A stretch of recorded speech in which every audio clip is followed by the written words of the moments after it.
Songbird died this morning, an unexpected death. And when she died, the heavens cried with pity and regret. Her songs were sung by many as fortunes to the sky.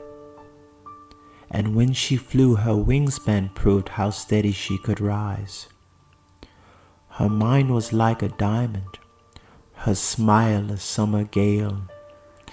Despite the vultures circling, her life was setting sail. I used to listen soundly in the mornings to her tune.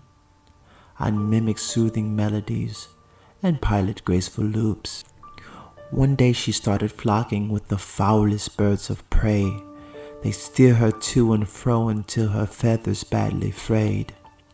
Dismayed, we warned her constantly, but she was not afraid. Alarmed by hearing songs of grief, our hopes began to fade. She hovered ever closer to the valley of the slain, bewitched by taking in a gift with poison through her veins.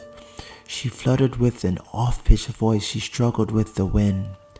She landed with a broken beak, her bones were brittle thin.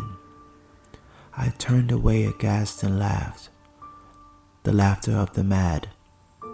How could a songbird soaring life in tragically sad?